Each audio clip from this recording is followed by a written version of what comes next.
Hey YouTube, how you doing? Kevin here coming at you. Well, tonight I'm working on the KE102 bike build. Tonight I've already installed this is a 16 tooth rear sprocket. That's what we decided to go with because we're going with a 15 rear. So tonight we're gonna put the mag on. So well, couple things you always want to do before you put the mag on. You want to make sure your seal surface is clean and dry. There's no leaking. This is the crankshaft, not the transmission. So this ain't gonna have any motor oil on it. If you see any oil at all, it'll be transmission. It'll be two-stroke oil. Sorry, it'll be two-stroke oil. You want to make sure it has no. It's nice and clean.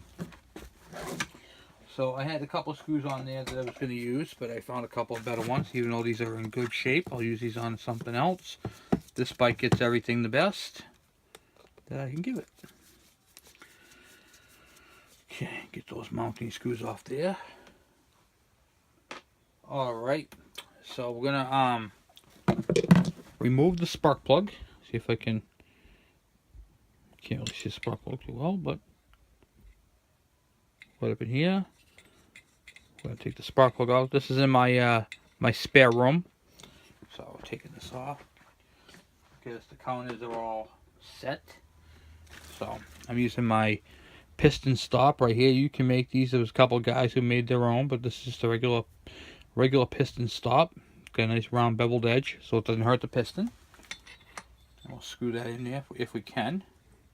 Sometimes you have to turn the crank because the piston might be up top.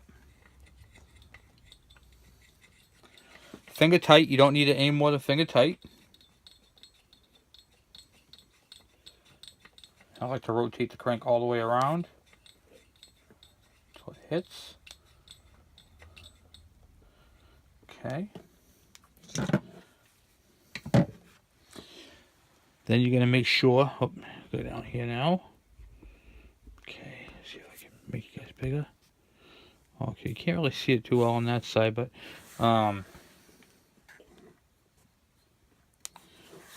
right on the shaft right here. Let's see if I can rotate out. There's a half moon key.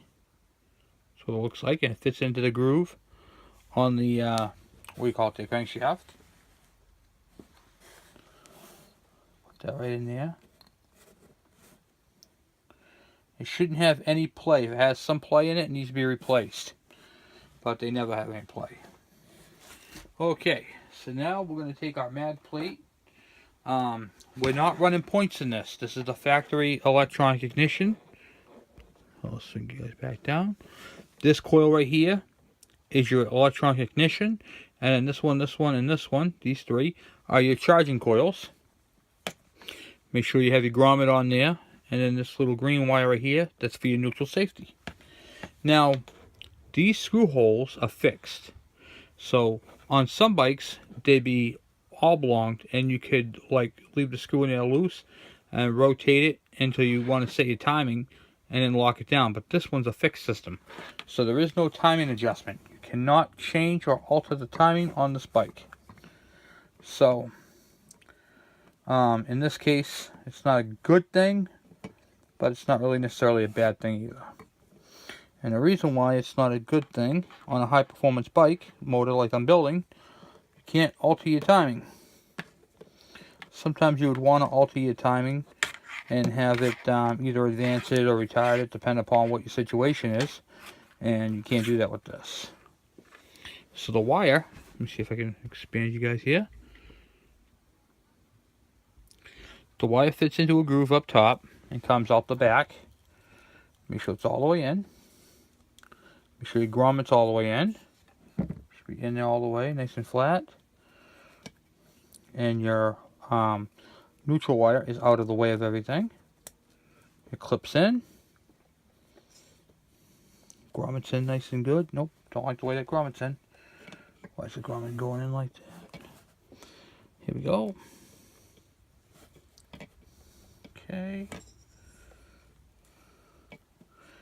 Perfect. Just gonna set in back there. Now this fits in there kind of snug. Okay, the magneto plate, it fits in there kind of snug. So what I like to do is take my big screwdriver, my big one, right there, and I'm gonna wind the screws in by hand. This way here is going to get the whole plate to seat properly in all of its bosses. I don't wind it down tight until everything wound, kind of sits into where it needs to go.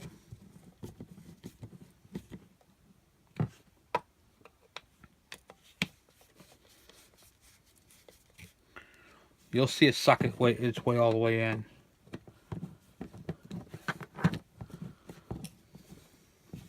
Sorry about my head right in the way. Okay. I'll shrink you guys down a little bit more. Okay, so you wind them in by hand until they sit and recessed all the way in back of everything. Okay. Double check your grommet. Make sure your wiring's not pinched. Make sure everything's flowing the way it's supposed to. That your ground wire doesn't have any cuts in it. Your neutral light. This wire right here is for your neutral safety light, and it's not in any way of the the final drive. And then what I like to do is I like to take my impact driver, this right here. I put them in the on position, which is rotate forward. Okay. I give them a nice, crisp, sharp hit, like that. Just ensures it's tight, because there's no other way of tightening these. I'm going to pull this one to the end again and hit the bottom one.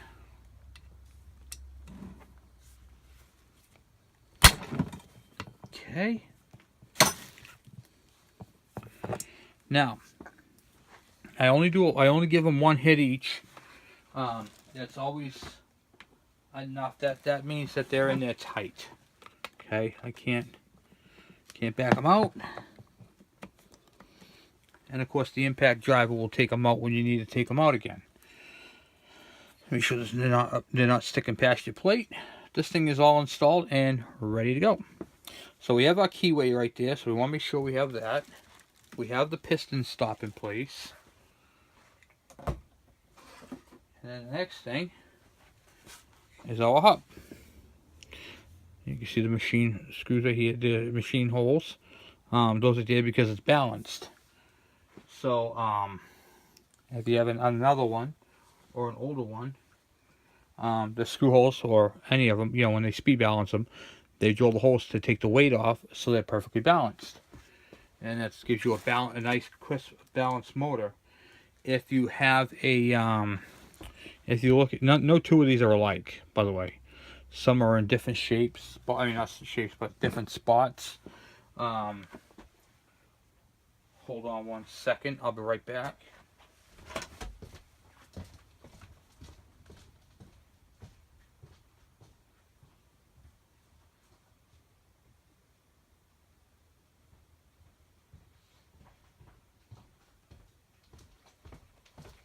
Alright, a prime example is on this one right here. You can see two on this side, one on this side over here, as opposed to the three on this side. So, it's just how they speed balance them. Kind of like when you balance your car tires. They put the weights in different spots. Same thing.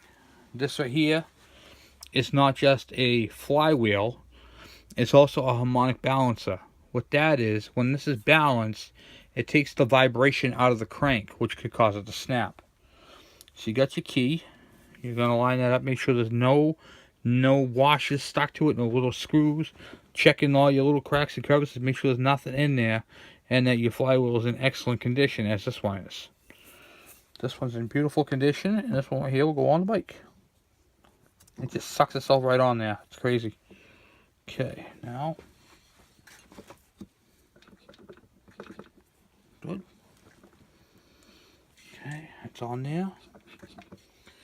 Then we're going to rotate the flywheel this way. we're going to install the washer, which is a lock washer, by the way. Now, see if I can open you up a little bit here. Just a lock washer. Oh, where are you? There you go. Lock washer. Fits on there first. And then you have your nut, which goes right on the end.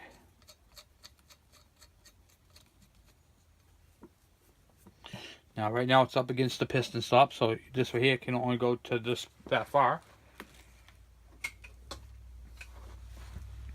I'm going to take my torque wrench with a 14mm on the end, and I'm going to torque this to 36 foot-pounds.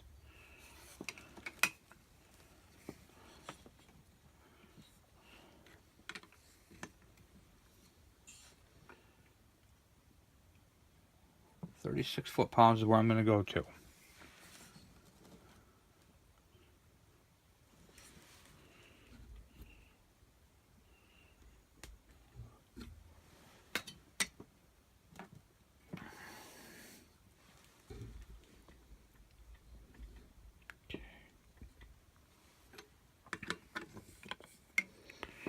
All right. Let's see. A little hard to do in this room.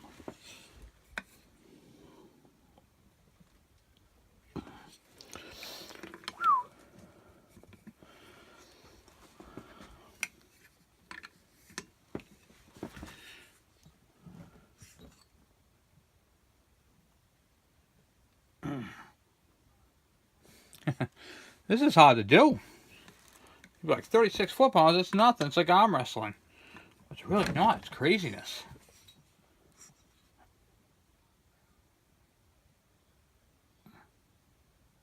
Okay, 36. Wow. Alright. So now the flywheel is torqued. I'm going to rotate the engine backwards a little bit. Flip it back on like that.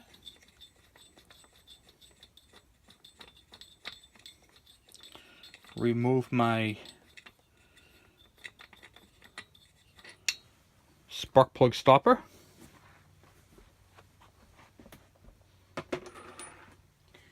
And reinstall my NGK.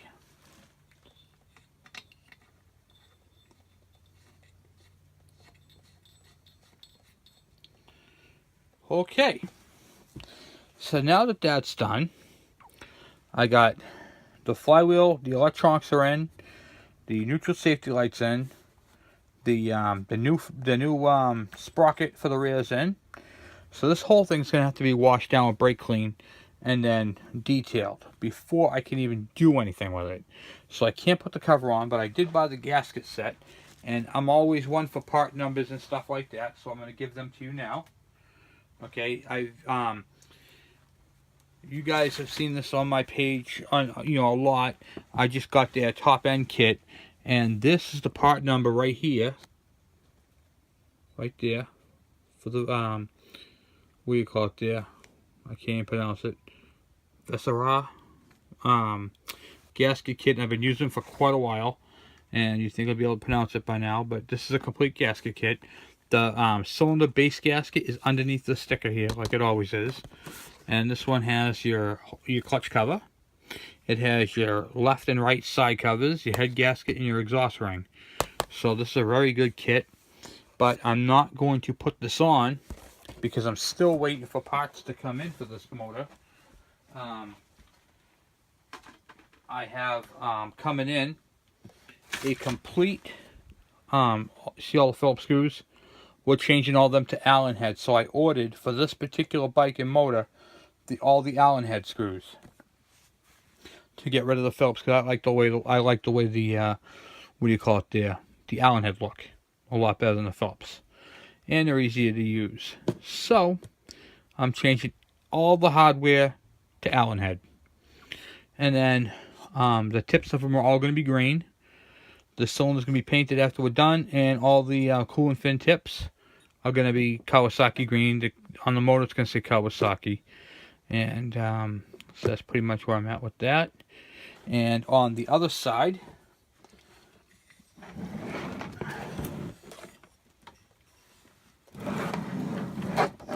as you guys have known from watching my videos, we did, I did the air filter modification, the air filter box modification, opened that up. I bored out the carburetor, made that bigger, you know, the intake portion of it. I did new fuel lines, new rebuild kit. I jetted it, and I put, last time I talked to you guys was I was going to start off with an 85.7 main jet, and I decided that it was still too light for what I was doing, just off the top of my head. And factory was a 77.5.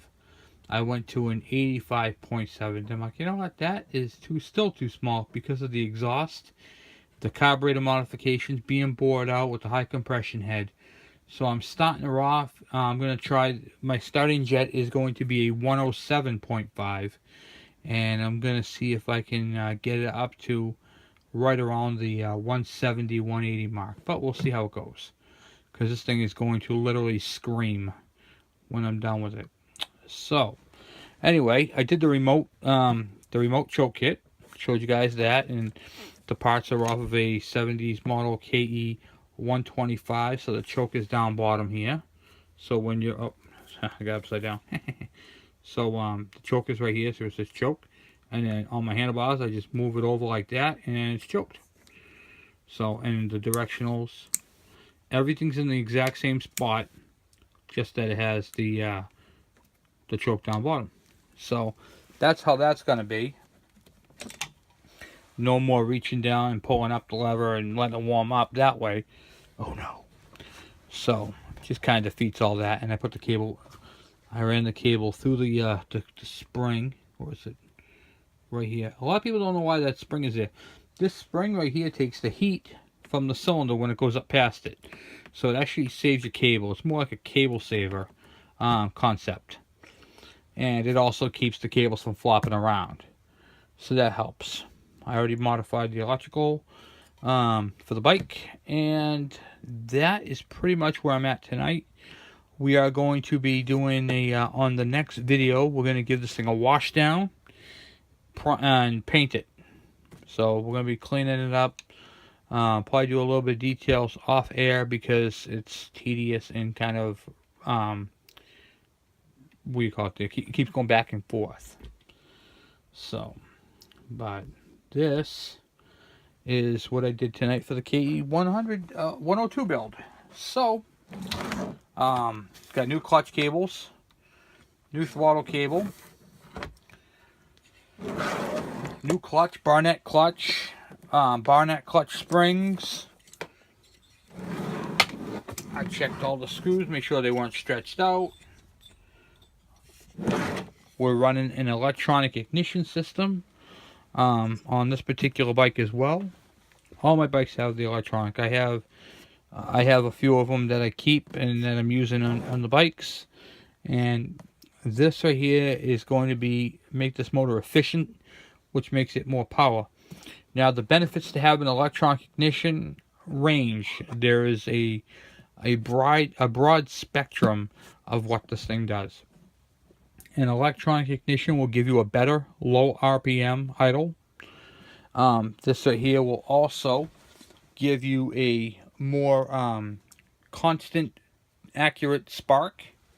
So it reduces a lot of the popping and the what do you call it? The out of timing adjustments. You know, like out of time feel to the motor. Which even when points are not out of time, it just has that feel to it. More power, a higher power band, because it can rev a lot higher. See, when you have points and they're hitting the cam, as the cam goes around, see my knuckle right here? Okay, the cam rides on that and opens and closes the points. When that cam starts spinning repeatedly, extremely fast, like in the 1300 RPM range, it's going to stop bouncing. The spring, it overcomes the spring tension, and it causes it to bounce. That's called floating. Okay, so the points float. When it floats, it kind of loses power. With electronic ignition, there is none of that. There is no loss of power. So the very top end is a nice crisp takeoff. It's a nice crisp top end. Your power band is longer. And it feels like the bike will pull you as opposed to kind of doggy in their extreme high RPMs. So, but yeah, I mean, that's a few of the benefits to having an electronic ignition. Now, having electronic ignition in a high performance engine just makes all the sense in the world, because now you're going to have efficiency with power and high compression. You know, it's gonna run my platinum plug a lot better, or in this case iridium, but I'm really not going to use the full benefits of an iridium, but whatever. So it's going to have a lot of benefits to this motor to have an electronic ignition, and that's going to help our power spectrum. I can't wait to dyno this thing. This is going to be a lot of fun, taking this thing to the dyno and seeing what it can do. Now, at first, I was going to go with the 15 tooth rear sprocket, and I'm running a 50 tooth in the back right now. So the way it would work is I would have extreme takeoff with a smaller gear, but I'm running such a big gear in the back, I kind of want to have the best of both worlds. So I'm doing a 16 in the front and a 50 in the back, a 50. And the two combined is a 3.13 gear ratio, which should be substantial for this bike. It should be able to give me quite a bit of power. Now, when you add a tooth, you're adding to the diameter of the sprocket. Picture like a belt pulley. The bigger the pulley is in the back, and the smaller the one in the front, is going to be all torque. It's going to get the front wheel up off the ground. You're going to take off like a bat out of hell. However, when you're full throttle and you're going down the road, the engine's going to be screaming and you're not going to be going as fast. So that kind of sucks. So what you're basically trying to do is shoot for the middle. You're trying to find a gear in the rear that will allow you to have torque and be able to stay with the highway. You know what I mean? So now let's take and think of putting a bigger sprocket in the front. What that's going to do is, having a bigger sprocket in the front, it's going to turn the rear sprocket a little quicker. So by turning the rear sprocket a little quicker, you're going to get more speed, and you're going to have you're still going to have a lot of your torque. You're not going to have the full amount of torque, but you're going to have a lot of it. So the smaller the gear in the front and the bigger one in the back, that's basically a torque monster. When you increase the size in the front and decrease the size in the back, then you're going to have top end. Like, for instance, this is 16 tooth. If I put this with a 37 tooth rear sprocket, this bike is going to be doing like 70 miles an hour. But taking off, I'm going to be at like half throttle, and it's going to wear on my clutch. So we don't want to do that. That'd be like a 2 times every time this thing spins twice, it turns that once. Right now, it's just a hair over 3 turns to get the rear sprocket to make 1 full revolution. So hopefully that helps you guys out with that. So tired. Man, I've been up to 3 o'clock last night. Just, it's awful. But I wanted to get something done to my KE102 build. So I figured I'd put the ignition on tonight. I'm going to pick up a 1995 Kawasaki KE100 tomorrow, and it has a the decal on the tank kind of looks like the 94 one, so I'm thinking it's either a late 94, early 95, or they just either use the same tank or something on those lines. But it's a 95. Let's just say for all intents and purposes, it's a 95. That would be the last year with the points. So you're not going to have the electronic in that. You're going to have the points ignition. 96, they started doing the points, I believe it was. I mean, the electronic ignition. So if you're looking for one of these type of mags, you're going to look at 96 and up. They are very difficult to find. I normally get a mine on parts bikes. So keep that in mind. That's how I get so many of these, because I deal with so many bikes. I mean, I got totes and totes and totes and totes of parts. So that's how I end up with being able to do an electronic ignition on this bike. And I put an electronic ignition on my KD80, my KE100, my my KM100, and you can look at all those videos right there for how I did it and what I had to do it, which is not hard at all. There's no CDI box, just it's all in the coil. So I'm looking forward to getting this motor done. Hopefully by the weekend, this motor right here, we can start doing all the painting and detailing to. Not this weekend, but by next weekend, I'm hoping to have this thing starting to detail it. We're gonna paint all, like I said, all the heads of the bolts. We're gonna do these fins green, but the whole underpart's gonna be black. It's gonna look cool. And I'm gonna do them over the top too. We're going to do the lettering on that, and yeah, it's gonna be fun. It's gonna be real fun. I cannot wait to run this thing. So she's bored.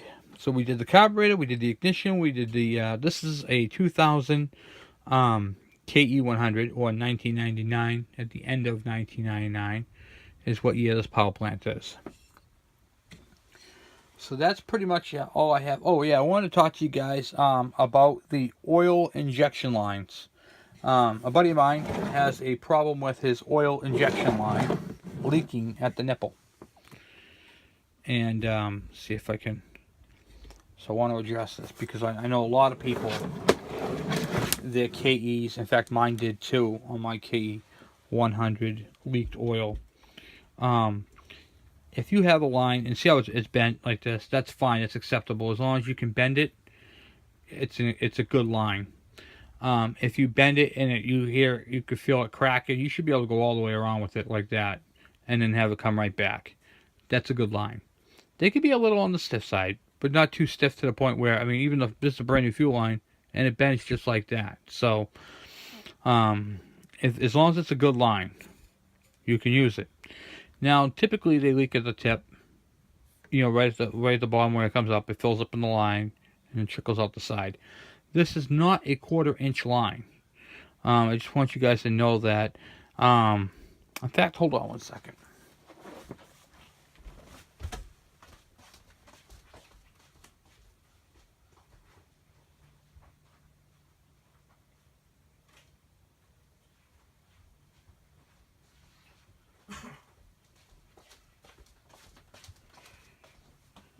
I'm all about giving guys information. So anyway, you can go to your automotive department in the and ask them for emissions line, fuel and emissions. So it's a vacuum line basically, but it's set up for fuel. And or you can go to a what do you call it, a motorcycle shop, or a one that does snow machines, and get the cool clear line. I'm going to be replacing mine with the clear line, but for now this is on there. So I'm going to give you guys the inner diameter of the line. Oh, I don't want that in fractions. Hold on. Fractions, here we go. I'm getting 11, hold on.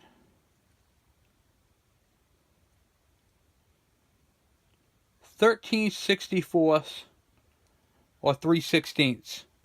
Okay, right in that realm of the line. Anything bigger is going to leak, and then you're going to have to put a clamp on it, or a heavy clamp, and it's just going to crimp it. It's going to look awful, and it's going to fail. So if you use on these lines right here, 13/64 or the 3/16 line, they both will work just fine. And make sure they fit on there snug, and then you put a clamp on it. Use the factory clamps if you want. Because it's basically, it should fit on the nipple tight. If it fits on the nipple too loose, then it's going to leak. So if you pop it on and it's 1/4 inch line, it goes whoop, oh, that was easy. Nope, it's easy now. Once you put oil in that tank, I guarantee you it's going to leak out. So that's the proper fix for that. And that's pretty much all I got for right now. that's pretty much all I got for right now. And like I said, I got the bolt kit, and I'm going to do a video on my bolts, and I'll give you guys part numbers for that. They came from the UK, and they make a complete 49 piece Allen head bolt kit for this thing, and it was cheap money, and I'll give you guys all that information as well when I get those in. And they look cool, they're stylish, and they really dress up the motor. They changed the look of it, basically. And, well, that's what I'm about. Making it look cool, because it is cool. And, I mean, basically it's a high-performance bike. So, or gonna be. So that's where I'm at with this. So tired. And, thank you guys for watching. Please subscribe if you have any questions or comments. I apologize for my yawning. But as I told you, I don't edit my films. I run them, spit them, and if I make a boo-boo, well, then I'll let you know right then and there. So, that's all I got. So, thank you for watching. Please subscribe.